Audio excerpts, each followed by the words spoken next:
বলছি সহজ পাঠ, এরপরে তো আমাদের পরীক্ষার রুটিন চলে এসেছে। আজকে রুটিন লিখিয়ে দেবো, তাহলে প্রথম পর্বের পরীক্ষা এবারে শুরু হবে। আমাদের সিলেবাস সারা হয়ে গেছে প্রথম পর্বের। আজকে সহজ পাঠ রিভাইজ হচ্ছে, আজকে ষষ্ঠ পাঠ পড়া হচ্ছে। তোমাদেরকে বলেছি আজকে তোমরা মাস্টার আর আমি ছাত্র না ছাত্রী, আমি ছাত্রী। তাহলে আজকে তোমরা শিক্ষক আর আমি ছাত্রী, কিংবা তোমরা টিচার আমি স্টুডেন্ট। স্টুডেন্ট হলে তো ছাত্রীও দরকার নেই, ছাত্রও দরকার নেই, স্টুডেন্ট। হ্যাঁ, তাহলে তোমরা টিচার আর আজকে আমি একটি স্টুডেন্ট, আর চারজন টিচার, একটি স্টুডেন্ট। তো বলো মাস্টারমশাই, তুমি প্রশ্ন করো, প্রশ্ন করো মাস্টারমশাই। উর্শী নদীর ঝর্ণা দেখতে যাব, ঠিক বলেছি মাস্টারমশাই?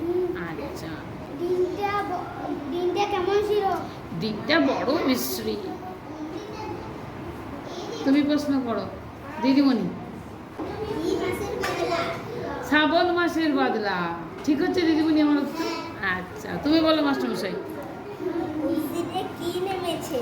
উচ্ছিতে বাঘ নেমেছে। এই আমি ভুল বললাম, বলো যে ঠিক হয়নি, বলো। উচ্ছিতে কি নেমেছে বলেছে, আমি বললাম বাঘ নেমেছে। ঠিক হয়েছে উত্তর? তাহলে ভুল হলে মাস্টারমশাই তো বলে দেয়, উচ্ছিতে বান নেমেছে। বাহ, বলো মাস্টারমশাই। বড় বলতে নেই, জলের স্রোত কেমন বলো। জলের স্রোত বড় দুরন্ত, অবিশ্রান্ত ছুটে চলেছে। কি বলো? আমাদের মাত্র 2 দিন ছুটি। ছাত্রীরা না, ছাত্রীরা বল, ভালো করে বলো। কলেজের ছাত্ররা গেছে ত্রিবেণী, কেউ বা গেছে আত্রাই। ঠিক বলেছি তো? আচ্ছা, বলো।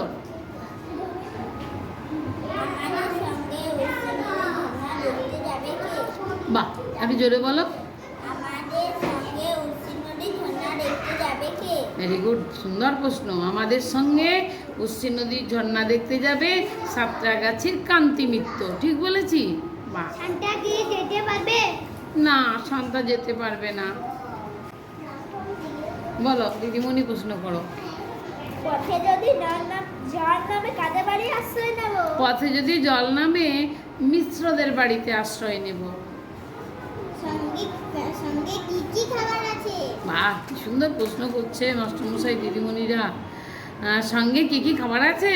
সন্দেশ আছে, পান্তুয়া আছে, বোঁদে আছে। ঠিক হয়েছে? আচ্ছা, তাহলে নাম্বার পাবো তো, আমি পাস করবো? আচ্ছা, বলো মাস্টারমশাই। বাবারে, কি সুন্দর প্রশ্ন। আমাদের কান্তজাকর কেন খাচ্ছে না? সে ভোরের বেলা পান্তা খেয়ে বেরিয়েছে, তাই খেতে চাইছে না। বলো, তুমি বলো, ভালো করে বলো। তাকে তার বোন খান্তমণি পান্তা খাইয়ে দিয়েছে। তাহলে খুব সুন্দর আজকে তোমাদের প্রশ্ন করা হবে। তাহলে তোমরা দুজন শিক্ষক, 2জন শিক্ষিকা আছো, আজকে আমি ছাত্রী। খুব সুন্দর পড়া হলো, তোমাদের ভালো লাগলো তো? আচ্ছা, তাহলে যদি প্রশ্ন তৈরি করতে পারো তাহলে উত্তর তোমাদের হয়ে গেছে অলরেডি, বুঝতে পারছো? তাহলে এরপর দিনে সপ্তম পাঠ পড়া রইল। এইখান থেকেও তোমরা যদি পারো বাড়িতে প্রশ্ন করে নিয়ে চলে আসবে আমার জন্যে। তোমরা প্রশ্ন করবে আর আমি উত্তর দেবো। দিয়ে যখন লিখিত পরীক্ষা হবে কদিন পরেই, তখন কে উত্তর দেবে? হ্যাঁ, তারপর তো।